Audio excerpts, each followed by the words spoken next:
Welcome, everyone, to our final segment in the 2024 Tune-Up Tuesday series. I'm Kelly Robert.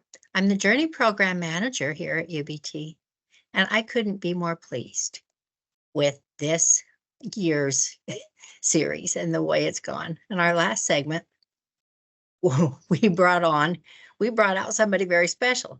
We have TJ Hansen from Union Investment Management Group, which is part of the Union Bank Personal Trust and Wealth Management Division, and I'll let him tell you about that. TJ is going to tell you how to tune up your retirement. It's just time for a retirement check-in. I guess what we called this segment was Tune Up Your Finances, time for a retirement plan check-in.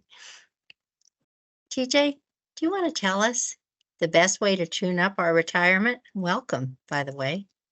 Yeah, thank you. Well, even before we get started today, I just want to thank you, Kelly, for facilitating this and getting everything in order, because I know it, you know, it takes a lot of time to figure out a day that works best for the participants, figure out a day that works for me. So I appreciate you getting everything in order for today. So yeah, I'm happy to present today. As Kelly mentioned too, if you guys have questions, you can always, for the sake of the presentation, I bet that it will probably take around 35-40 minutes to get through the presentation.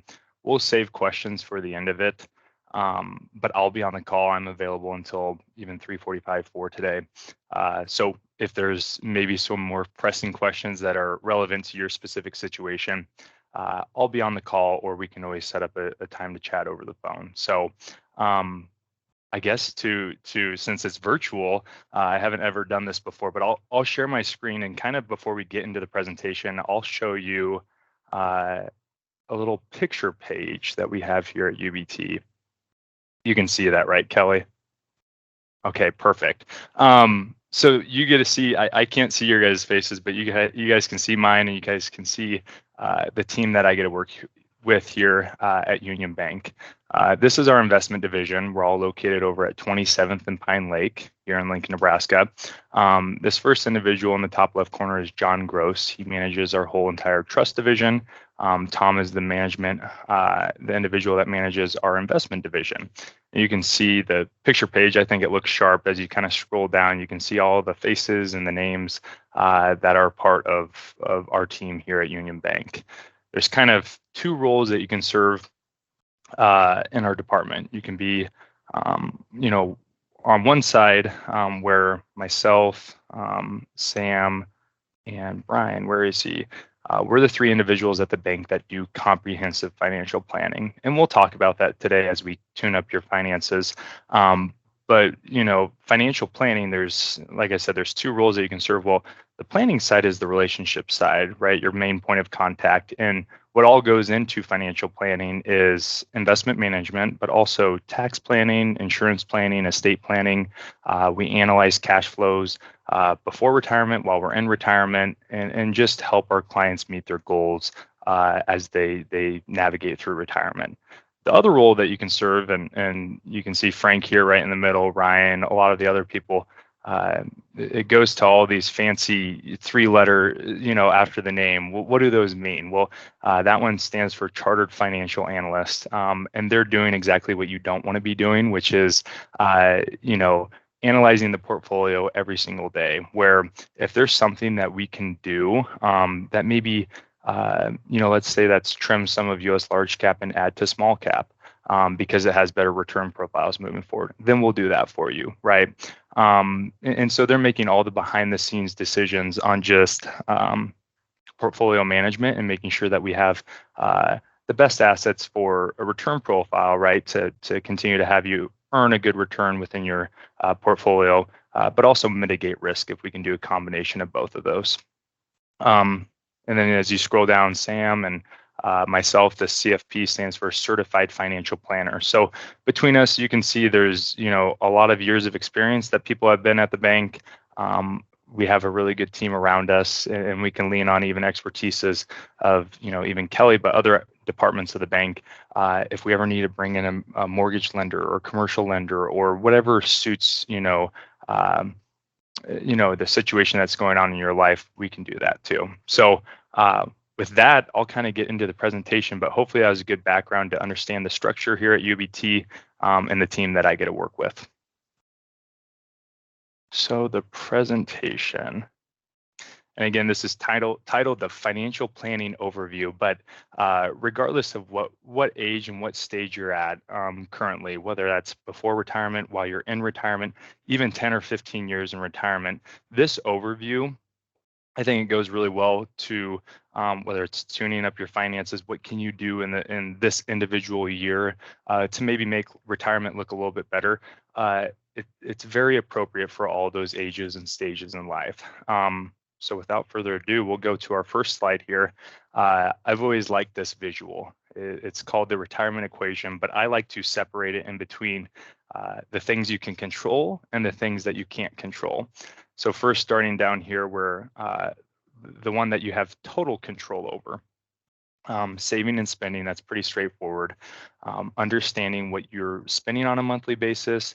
Obviously, if you're doing some, part-time work in retirement, does some of that go to savings? Do you have enough allocated between a pension and Social Security that really you don't need those dollars? What do you do with those dollars, right? But for the most part in retirement, there's not really any saving left. It's more of the spending and understand the spending. Asset allocation and location, which you also have total control. You can think of that as your equity exposure to fixed income, right? We hear that word equity or we hear stocks. Same thing where how much exposure do you have maybe to Apple or Microsoft? And is it good to have quite a bit of equity exposure, right? It's not very common for individuals while they're in retirement to maybe have as much equity exposure as they did leading up to retirement. And that's for several reasons that we can touch on later. The location that you can think of is type of account. Are you utilizing an IRA? Is it a traditional IRA or a Roth IRA? Do you have a taxable account or a brokerage account? So that's all the things that we can consider, but also the things that you have total control over. And there's certain benefits, I would say the tax advantages in retirement. And we'll touch on that in later slides as well. Some that you have, some control over, these two green boxes down here, your longevity and employment earnings and duration. Longevity, people kind of laugh at that. Well, I don't know how long I'm going to live. You have a little bit of control over it, but you're right. You can kind of, see where family history lies, even knowing your own health. That has an effect on retirement, right? I always like to have my financial plans go out till age 90. If there is longevity in the family, I like to have that out to 95 or even 100 years old. And then employment earnings and duration, pretty straightforward there as well. And then the last two out of your control, I laugh at this one too, because market returns, I think that the individuals, the investors themselves, and maybe you want to have control over this part. And give me the guaranteed 7% return or 10%, or just put everything to S&P. And they think that historically, yes, it has performed really well. But then you have those years where there's maybe really strong sell-offs in the market, and they say, oh no, what do we do now? And the truth is even it's out of your control. It's even out of our total control, right?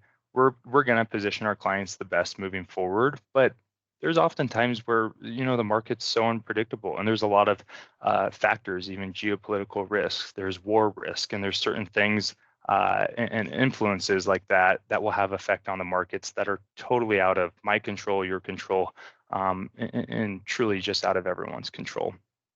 And then the policy regarding taxation, savings, and benefits. You can think of that as, again, what does the IRS do in 5 years from now? Are taxes going to be higher? Are there going to be new changes to IRAs? My RMD, I keep hearing this word RMD, required minimum distribution. Is there going to be any changes with that? I've kind of heard about that. Again, that's all out of your control. Us as planners is to, I guess, be a sponge to that information, understand it, and position our clients best moving forward. And we just adapt to the situation as it arises, right? We can kind of read into bills and understand what maybe is going to happen moving forward. One example would be the RMD age. We know that that's going to increase from There might be confusion on that because it was originally 70.5, then 72, now it's at 73 years old. And then in 2033, it's going to go to 75. So does that change the plan? Does it do anything? And that's what we work on with our clients. So all 6 of these little bubbles, I would say, are the main 6 that are going to have an effect on your retirement.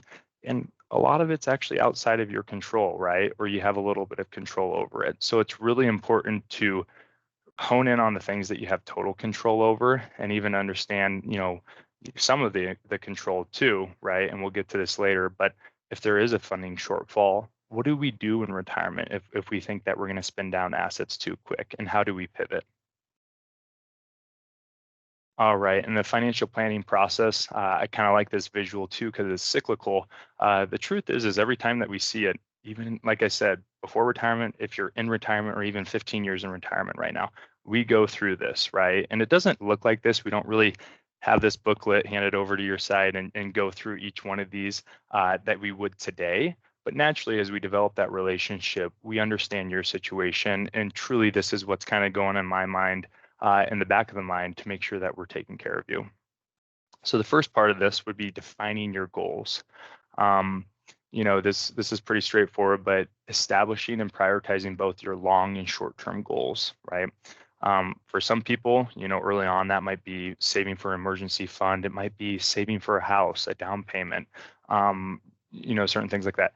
Maybe even as you age and you're in retirement, maybe it's minimizing your income taxes during that year, or estate taxes if you have a really large estate. And then how to get there, right? So what is your number? Again, this might be not super relevant if you're already, several years in retirement, but, figuring out when are you going to retire? Again, the second bullet point's kind of a funny one, figuring out your life expectancy. Again, you won't know that, but like I said, I always like to have my plans out till age 90. I think that's a pretty conservative one, and especially if we have a discussion that longevity in the family is 95, grandparents live to 95, then yes, I'd like to plan for even 97 or 100 years old. It's kind of crazy to think that a third of your life can be spent in retirement, right? 30 or even 30 plus years in some rare scenarios. So it's one of those things that we need to make sure that we're planning for, and it even starts now, or even if you think you're only 5 or 10 years in retirement and assets are good, it's still good to have that idea in the back of your mind. Okay, how can I have these dollars last until 90, till 95, till 100, and so on and so forth. And the last thing is calculating your monthly retirement expenses factored with inflation, right?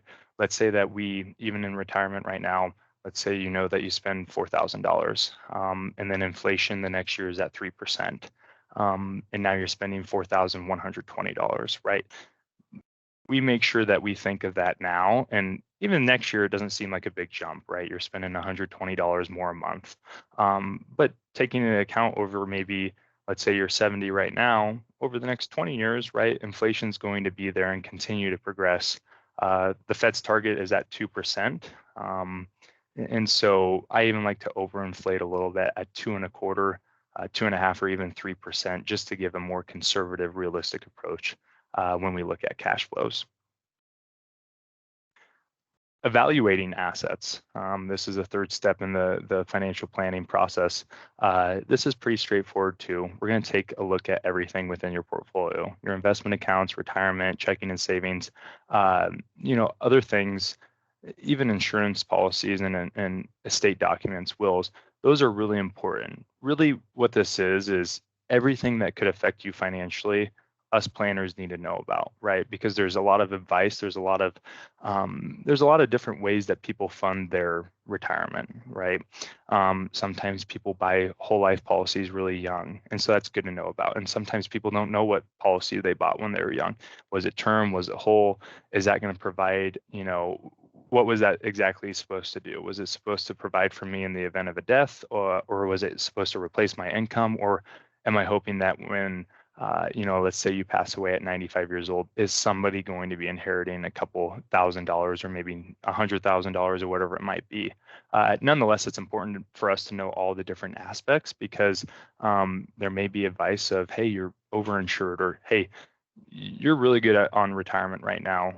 Your withdrawal rates are under 4%. We think if anything, normally this isn't the case, but you could spend more, right? And maybe that affects how you want to live retirement early in your years, right? Maybe you're healthy in your late 60s, early 70s, and even into your 80s, and maybe you want to do some traveling.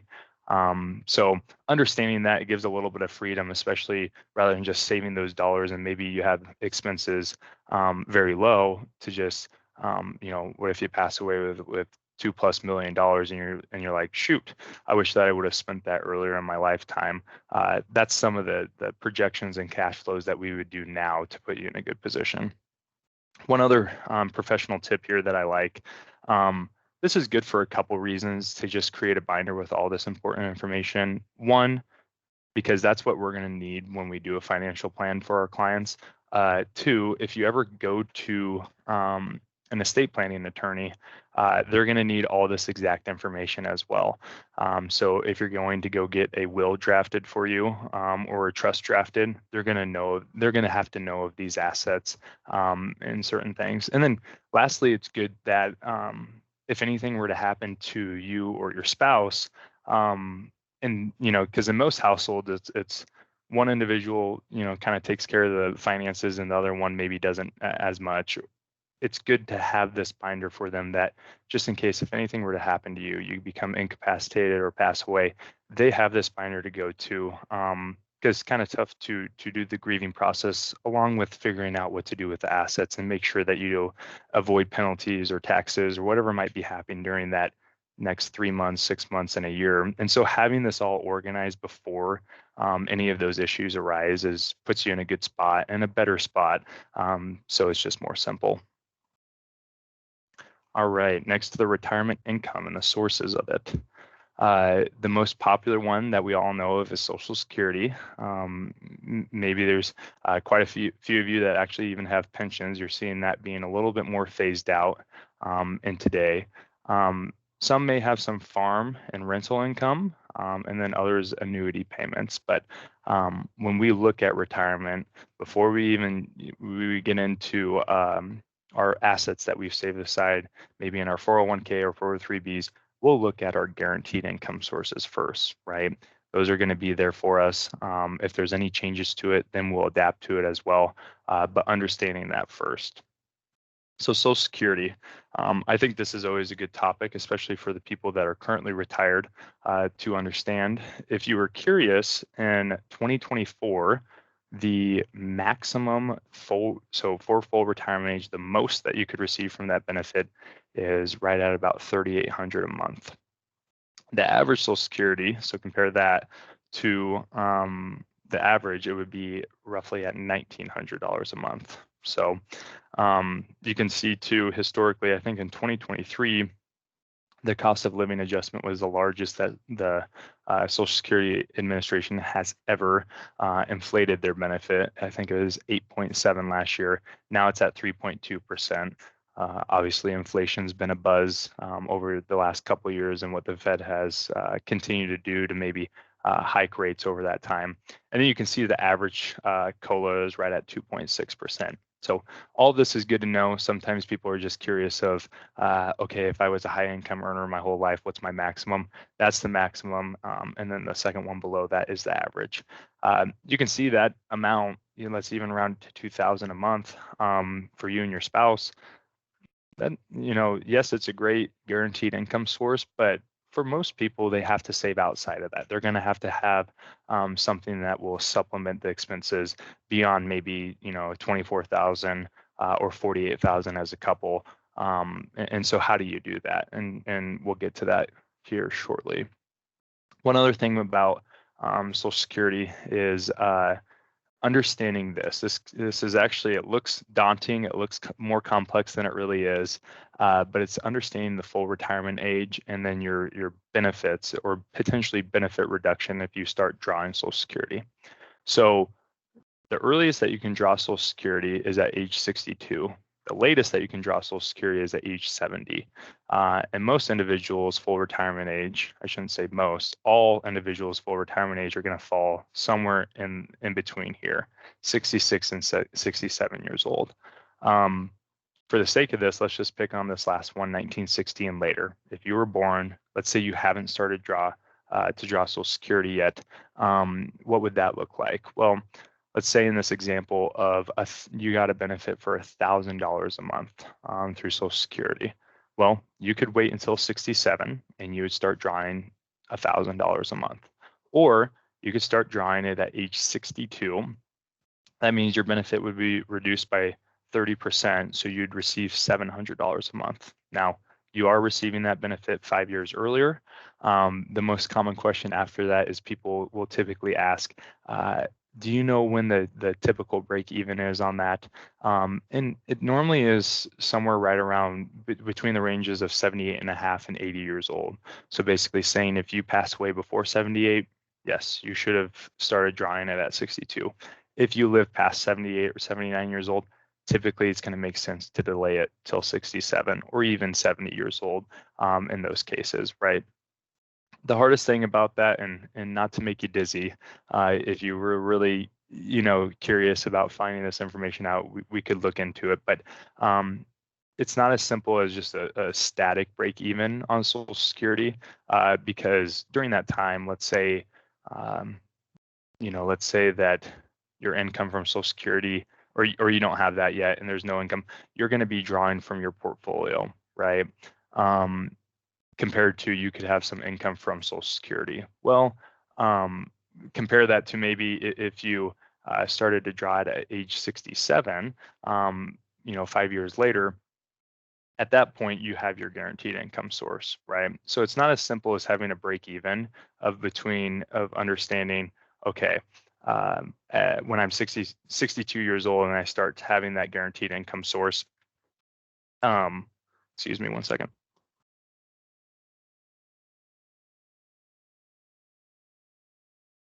All right, let's actually just skip ahead here. Sometimes that's a little bit longer of a thought to go through the break even with that.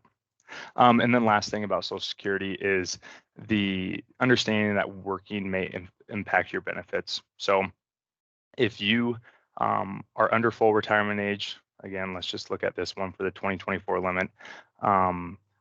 If you make less than $22,320, you won't have any reduction in benefit. If you make above that, you would deduct $1 from your benefit for every $2 you earn above that limit. Compare that again to that last example. Full retirement age was between 66 and 67.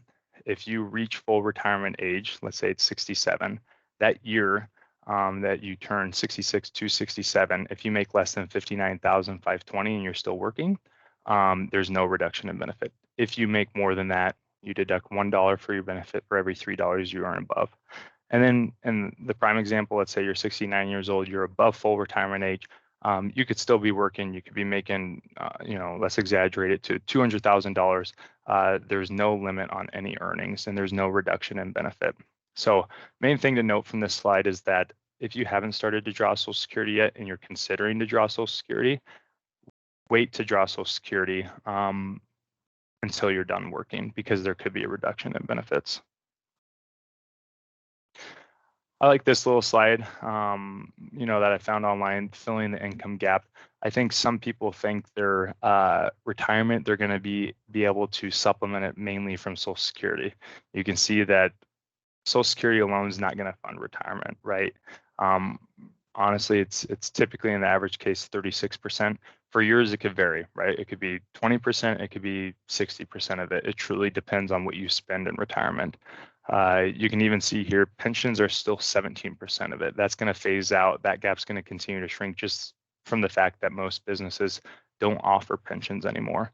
A lot of it, and this is maybe just the fact that maybe there's not a ton of education about saving before retirement, but earnings, so part-time work and retirement, makes up 30% or 29% of individual situations as they retire. Well, hopefully with the proper planning, you set aside enough that you can start drawing more from savings and investments rather than having to work part-time because you think that your retirement's underfunded. But main point here is that Social Security alone isn't going to fund your full retirement. All right, and then kind of the next step with the financial planning process before we go to providing options is the gap analysis, right? We get to the point where we'll look at cash flows, we'll understand or see, hey, they have, you know, X amount of Social Security dollars, maybe they do have some farm income, let's say, but then outside of that, they have this expenses. Let's say this couple spends $80,000 a year, but they have guaranteed income flows of 40,000. What do we do from that? And what withdrawal rate is that from a 401k or from an IRA that you have? 40,000 each year and having that indexed at inflation. So maybe it's 40,000 the first year, but if you think about it over a course of, you know, 20 or 30 years in retirement, those final years, those expenses could be inflated up to 79,000 or, you know, 82 or whatever the inflation factor would be with that. So it's good to understand if you do have a gap in retirement, what do we do from there? Maybe, you know, there's several different options. Maybe if you're before retirement, maybe you have the flexibility to review savings rates and adjust them. Maybe you do something different with asset allocation. Normally people kind of allude or pick this one first or think, but typically it's not something that we ever suggest too much to ever get more risky in retirement. It just doesn't make too much sense.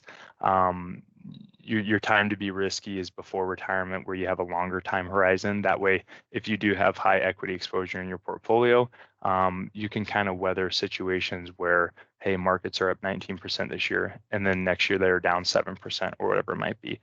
Typically, we don't affect the asset allocation in retirement too much. Then we go to providing options. So they're bullet pointed here, but they're truly not. They're not as glamorous or as complex as many people think. If you're in retirement right now, what can you do? Or maybe even right before? Well, there's really three core ones, which is increase savings. You can decrease your spending. Those kind of go hand in hand, or you can delay retirement, right? Kind of the one, and this is for more flexibility, but adjusting withdrawal rates in retirement. You'll see this kind of common for individuals that maybe want to keep a principal balance, and we'll explain that in kind of the last slides here. But these are kind of the main options that you have. So increased savings. Again, this is good and valuable information, even if you're in retirement, but to let your kids know, if you're not in retirement, to even know before you start. And typically the rule of thumb often for the first approach is saving around 15% of your income. That can be through your contribution. Let's say you contribute 6%, and they match 50% of that. So then your employer puts in 3%. You're at 9% right there. And if you have any profit sharing on top of that, let's say you get an 8% profit sharing bonus because the company does really well, and it's historically something that you get. Well, you're right in line with the first approach. There's another approach. I don't typically use this one as much, but sometimes it's very simple for people to look at their 401k balance, take out their calculator, accumulate 7 times your income by age 55, and knowing what that number is. The only reason I don't use that one as much is just because, and honestly, with all these approaches, it doesn't take into account for this. But if you're going to spend more in retirement, if you're going to spend less in retirement, it doesn't really know exactly, when you're going to retire, so on and so forth. And then this third approach is having saved $20 of retirement income, or save 20 for every dollar of retirement income you'll need. If you kind of back into it, it's kind of like the 5% withdrawal rule, saying, let's say we plan on spending $100,000 a year in retirement.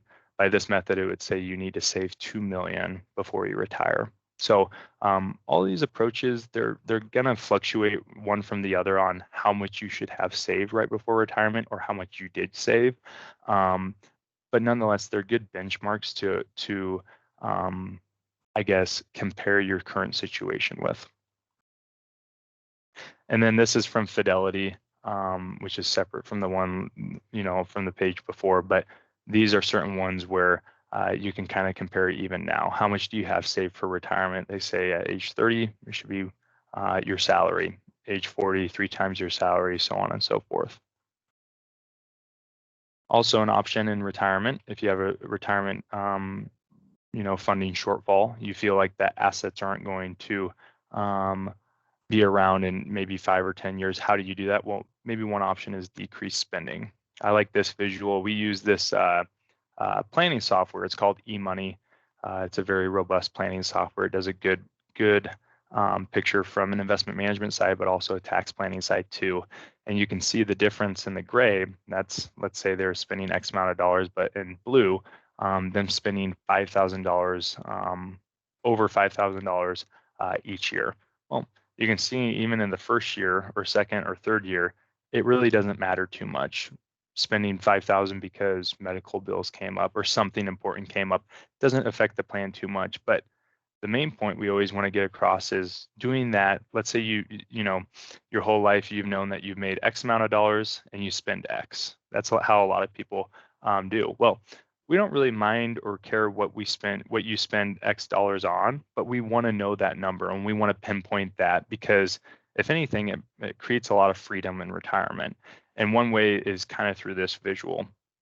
You know, in the first 3 years, like I was alluding towards, it doesn't matter really if you overspend by $5,000, but you do that over a course of a third of your life or 30 years in retirement, you can see that assets get drained a lot quicker than, anticipating and understanding, okay, before, this is typically how much I spend, this is what I think I'll spend. And then each year that we review with our clients, that's one of the numbers that we look at. Again, we don't care what dollars are spent on. It's just a matter of knowing that number, just so we understand. And then delay retirement. Obviously, this is hard if you're in retirement, right? Sometimes people continue to pick up a little bit of part-time work, but you can see this is a pretty straightforward one, right? Retiring at 66 in the gray compared to retiring at 62.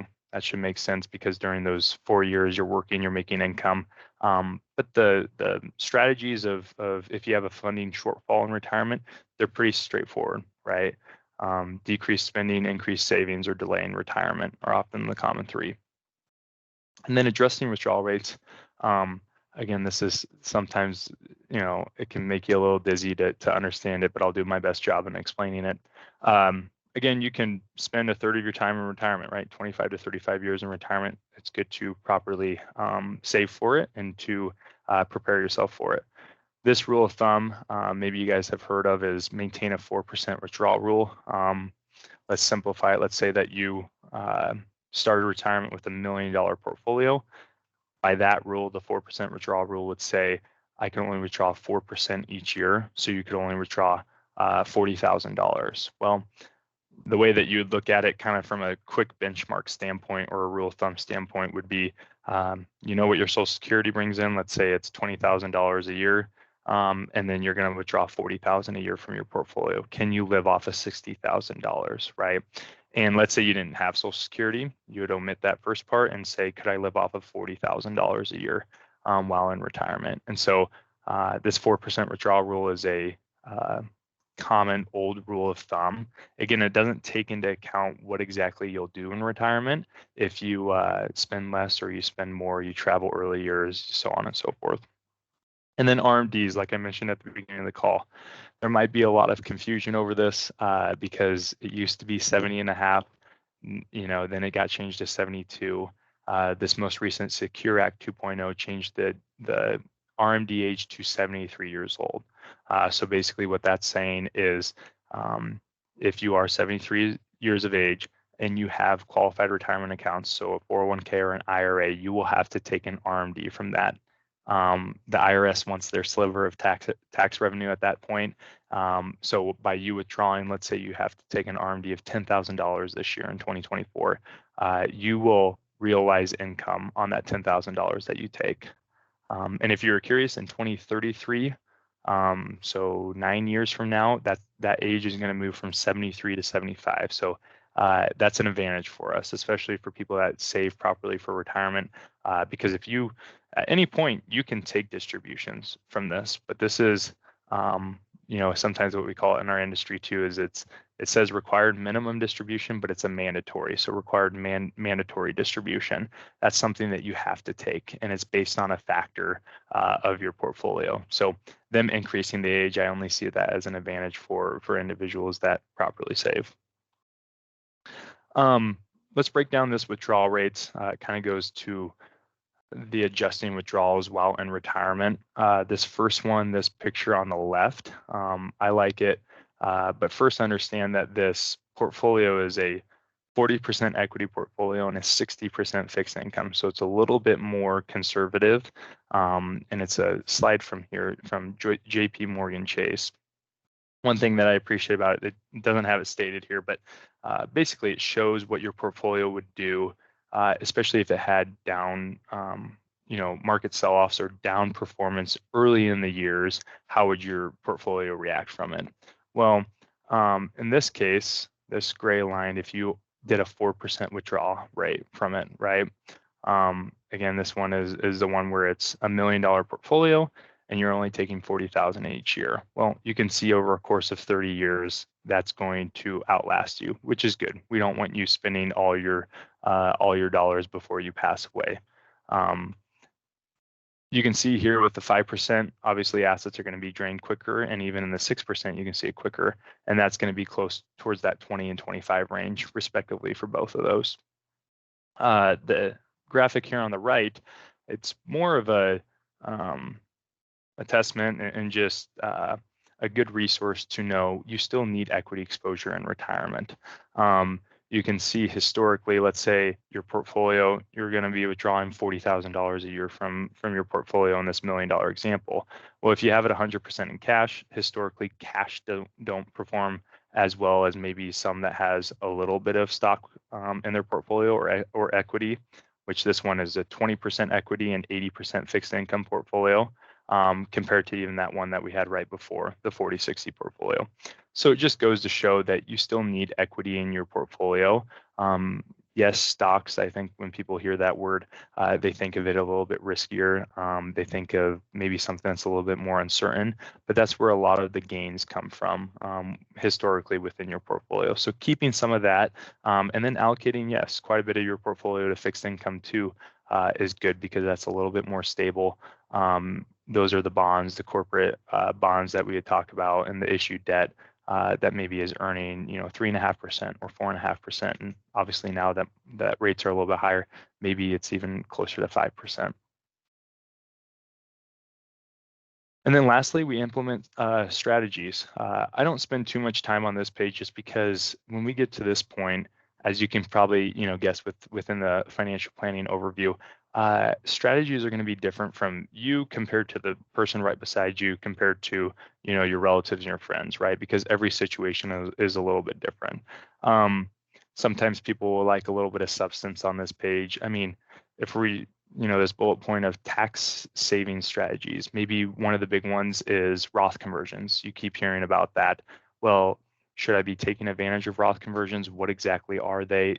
That's one of the strategies that we would maybe help implement. And I'll briefly touch on that. Let's say that you were making combined income, you and your spouse, $100,000, and then you retire at age 67, and then up until your RMD age, you're not going to work. Let's say you don't do any part-time work. Well, you just went from an income tax bracket of making a combined income of $100,000. Now you're at a much lower income tax rate. You're drawing Social Security. Sure, maybe it's 20,000 each, and you're at 40,000. Well, then maybe it is a good time to do a Roth conversion, start converting some of those pre-tax dollars to after-tax dollars. Some other times it doesn't, there is a break even on that too, and it doesn't truly make sense for some people to do it. It sounds really fancy. It sounds like something that you should be taking advantage for or taking advantage of. But for the most times, it sometimes doesn't make sense for those individuals, especially if they're going to turn around and use those dollars pretty quick. But you would do that maybe before your RMD age of 73, because then once you turn 73 or 75 years old, you'll have to take those RMDs, like we mentioned. So you might go from making 100,000 to making 40,000 to then your RMDs are, let's say 10,000 each, then you're making 60,000. So there's maybe that window where it does make sense for Roth conversions. And again, like I said, with this implementing, strategies, there's several hundred, thousands of different strategies that we can implement with a plan and focus on as they're in retirement and during retirement. Is there anything that we can do different within the portfolio? Can we trim some of, U.S. large cap or U.S. mid cap? Should we add that to fixed income, or should we add that to, individual companies like Lowe's or Home Depot or Microsoft, so on and so forth? And then reviewing your plan. This is, the fun part of the job too, which is I typically always like to set up annual meetings with clients because over a course of a year, a lot can change, right? Maybe a grandkid gets added to the picture, or maybe there's some gifting that you would like to do. How do you do that in the most tax efficient manner? Maybe, a spouse passed away. How exactly do we pivot from that? Is there anything that we have to do different? So on and so forth. So we track the progress of the goals, we look at the performance, and we make the adjustments. The last couple things that I'd like to just kind of go over, normally these are kind of hot topics. And this, I think this is a little bit outdated. Sorry, I didn't change this. This was a 2023, but 2024 contribution limits for the 401k and 403b. You can contribute 23,000, and then you can do a catch up if you're older than 50 plus $7,500 catch up. Again, the difference between a Roth 401k or 403b compared to a traditional 401k or 403b, your traditional, you're getting the tax break up front, right? So you put in, let's say, $23,000 pre-tax, it grows tax-free, but then in retirement, you're going to have those RMDs, you're going to have to pay taxes on those when you get it. Compare that to the Roth, you pay the taxes right away. It still grows tax-free, but then in retirement, that large lump sum, you're never going to have to pay taxes on those, not the earnings, not the principal. And so that gives you a big advantage, but sometimes it makes sense to take the tax advantage now. Some other times it makes sense to do the Roth. And then the last thing, last slide is, what do you do at retirement? There's kind of three options with your 401ks and 403bs. One, and this is the one that I see the most, right? Because I help clients out with this, but roll their retirement into a traditional IRA and have us manage it. That's one of the options, right? And there's some benefits to doing that, and I can let you read those. There's another option, which is leave money at the employer. There's benefits of doing that too. Sometimes it's on a plan by plan basis. There's some plans that don't allow it. Most plans do allow it, fortunately. So sometimes that's a benefit, especially if you want to manage your own investments. That's a really good option, and you can keep fees really low. And then the last one is withdraw your balance or cash out your plan. This is the option that I see least, because normally it's not advantageous for clients to ever do this. Maybe it makes sense if it was, from your 20s, you had a really small 401k and it's only $3,000 or $4,000 now.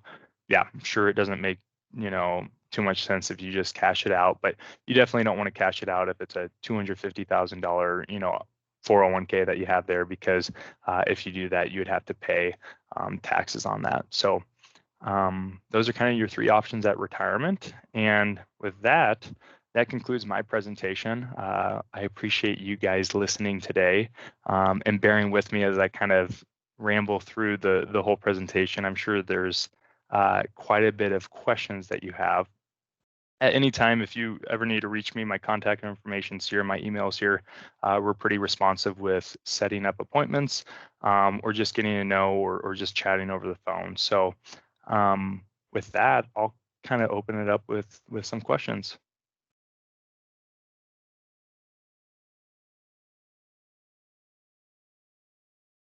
You weren't rambly at all. I can assure you, not in the least. I also owe you an apology. I think I was the person that didn't update that second to the last slide for you. So I will take ownership. We did like hearing about 2023 numbers also. No, I'm kidding. And the very first question, this is always the $64,000 question, is will you be sending out the slides? I sure can. Yep. And I'll send those over to you, Kelly, and you can distribute them amongst the peers. Perfect. Perfect. I can sure do that. I'm happy to. Okay. I'm not sure how to ask this. Okay. We're planning on traveling a lot in retirement. Is this something we discuss with our financial advisor? Isn't that something you usually talk with your clients about, TJ, is what does your ideal retirement look like? Absolutely. And one of those parts, just like I was talking about the expenses, we don't mind, as advisors, we encourage, we want you to spend those dollars and make sure that you save properly for those experiences, right? To go out and travel. Um, no, you don't have to tell them you're going to Mexico. You don't have to tell them any of that. And if you truly have a good budget, then you have control of that, right? That kind of in the middle of the presentation when I said people typically, let's say they make 120,000 and they know they spend less than that, right? And that would show because they have a funded 401k or IRA. Well, that's how most people operate. We want to figure out what that is. We don't care if that's spent on travel. We don't care if that's spent on Netflix subscriptions, if that's spent on gifting to your kids, or grandkids 529s. Truly, it's just understanding and knowing that number. So if you can do that and you can figure it out and tell us or even tell your current advisor, it helps them give you the best advice moving forward. So to answer that, no, it's not important to know where you're traveling to or that you're even traveling at all. It's just a matter of understanding, okay, hey, I used to make 120,000. Now I have 70,000, I spend $70,000 a year. We want to index that number at inflation, maybe at 3%. So we can account for you spending 70,000 this year. And then the only thing that I'd mention is, let's say, to even make this a little bit longer, sorry about it, is if let's say it's an anniversary and you want all of your kids and grandkids to fly out and you're taking care of it. Well, you might be spending 70,000 each year, but this is kind of a one-off. Maybe you just mention that to them, hey, we're budgeting an extra $15,000 for vacation. We're going to get everyone together. We're going to do a reunion for our 40th anniversary, right? And so maybe that's relevant to do. That's definitely, something that I would care about. Again, not to know that you're going where you're going on vacation or anything. It's just a matter of to plan for that, and maybe that bumps it from 70,000 to 90,000 that year, and then we index it back down to 71,000 that third year. Sure. Does that make sense? It does. It does. And I think the question then was answered, because something that I think your area works hard to do is just to ensure that your client's vision for retirement matches the funds and investments that they have, that Right. they're saving or investing enough to support that. Right. Because, for example, if you looked at my budget, you might say, if you cut back on the trips to Von Mar, we might be able to create a better retirement for you. I don't know. You might say that. The truth is that we never do. We're not budgeters, and nor do we want to be budgeters. So we really don't mind or care what the dollars are spent on. It's just we don't want you to continue our annual reviews, and maybe you're 86 years old and you're saying, man, I only have $70,000 left. Like I maybe have 1 or 2 years of this portfolio lasting me. And so in hindsight, we could have done some planning that even during your retirement at 73 and 72 to get a better idea of those expenses. You're still going to Von Mar, but maybe we can cut on something else. Again, I've never even given a suggestion. I don't tell them what to cut on. I don't care what they cut on. It's just a matter of, hey, if you continue to spend like this, it looks like assets are going to be depleted at 85 or 86. And that kind of gives them an idea of maybe what they would like to do. That's great. I mean, not great that you have to say that, but I'm so glad to hear that you were involved to that degree. This question is, if we are living comfortably on our Social Security and savings and haven't started taking money out of my 401k, which is the better tax advantage?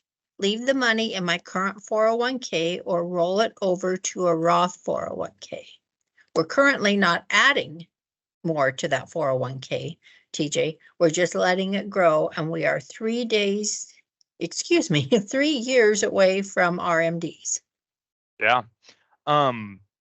So one thing to note too, to clear up maybe confusion, when you are in retirement, if you're not working part-time, meaning you don't have earnings, you can't contribute anymore. So I know that mentioned that you're not contributing, but that's right in line. Sometimes that's a question from some people, and it just sparked my brain. So if you're no longer working, you're not working part-time, you can't contribute to your IRAs or your 401ks anymore.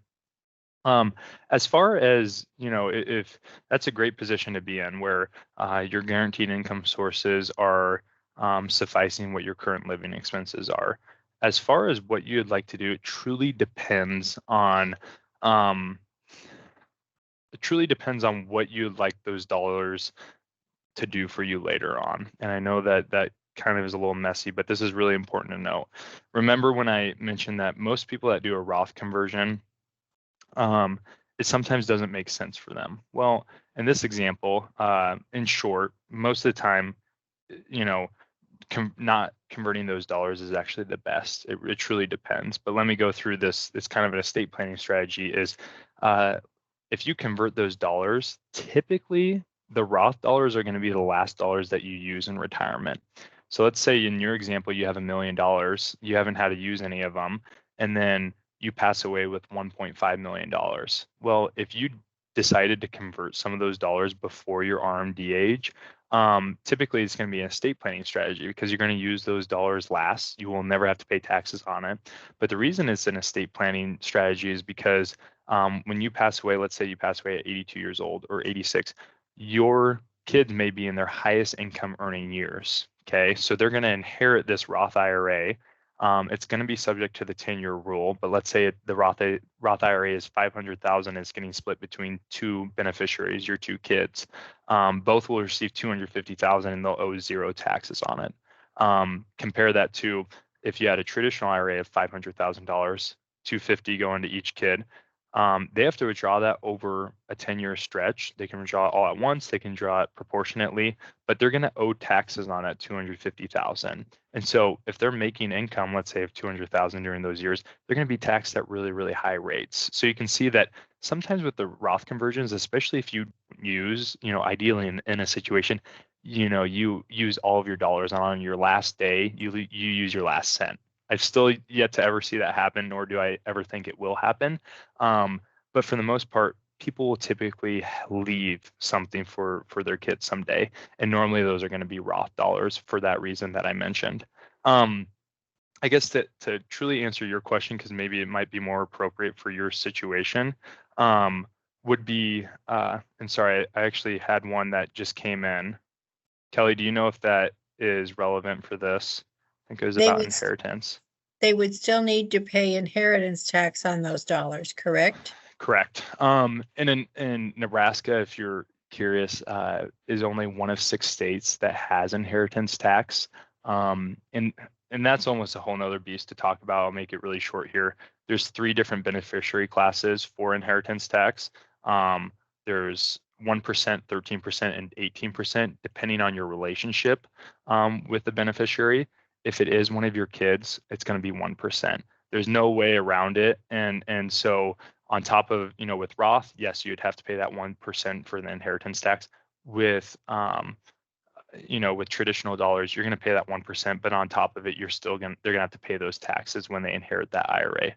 So I think that answers that point, but I can't even remember my train of thought to wrap up the point before, but hopefully that was helpful. Yes, to go back to the Roth, I think was what you were saying. And it's okay if you can't remember your train of thought. Happens to me all the time. Yeah. Yeah. And the estate planning strategy for those Roths, you can see that. I think I did a pretty good job of explaining that. But for most people's case, if they're planning on spending those dollars, this is the main point I want to get across. It typically doesn't make a lot of sense to go to a Roth, and it's because of this reason. They made, let's say your combined income, you and your spouse made 150,000, then you retire, you're at a lot lower of a tax bracket at that point. So it doesn't really make sense to convert that over. It makes sense to convert it if you want someone to inherit it, but if you're converting it and then using those dollars later compared to, hey, you retire and then you just withdraw those dollars later, you're at a lot lower of a tax bracket than being at that $150,000 income tax bracket before. And hopefully that makes sense. It does make sense. And I would just like to say, well, we still have a nice crowd on here, that we are not giving advice today. It's information. And it's we education. are tickled. It's education. Yes. Education and information. We have it. Thank you very much for your answer and comments. Very good information overall. Thanks again. And that was the gentleman whose question you just answered. Right. Thanks. Yep. So, does anybody else have a question for TJ? No.